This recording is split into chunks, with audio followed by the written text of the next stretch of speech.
Haney. You know, I think the topic, the African-American music tradition, is one that is certainly timely in terms of the vast variety of music that black folks have been involved in. And we want to talk about that today. But let's start off by talking about Charles Dungy. To have you give us some information about your background, your education, your experiences, and some of the things that were important in terms of your career that eventually led you to Tennessee State University as the professor in the Department of Music and dealing specifically with jazz music. You see, we want to highlight that because we want to specialize on that in a real sense, as you do. But let's start off with you, Mr. Dungy. Well, briefly, I am a Nashvilleian. I started playing professionally at the age of 14. I was educated in the Nashville public schools. Went to Washington Junior High School, Pearl High, with Tennessee State graduate.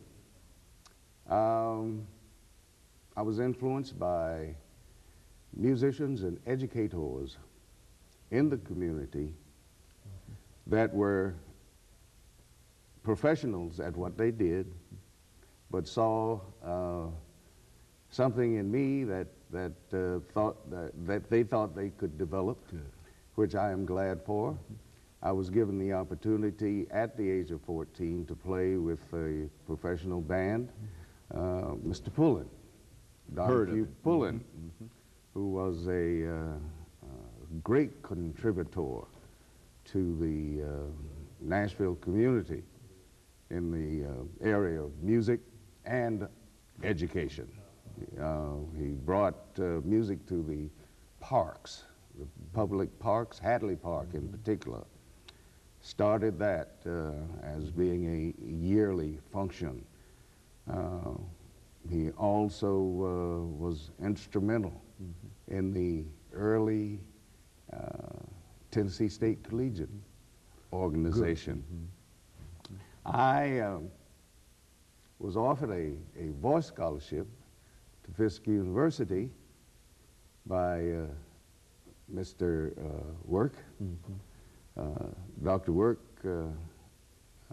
thought I had a voice that was trainable. He's the famous one. Very famous educator and songwriter and a producer of marvelous things that this community enjoyed for so many years.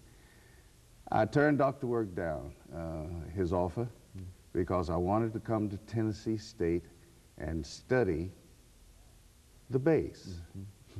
Now, one of Duke Ellington's premier bassist was James Blanton, Jimmy Blanton from Chattanooga, Tennessee. So I thought if Jimmy Blanton could come to Tennessee State, certainly it would be good enough for me, and maybe some of his marvelous talents could rub off and his spirit could give me the right notes. I'm glad I made the decision. I had wonderful training here through Dr. Smith, W.O. Smith, who was just coming on board when I came in as a freshman. I went on to study privately with George Zimmerman, who was on faculty at the Juilliard School. That's the music school of Columbia University in New York. My other experiences were with various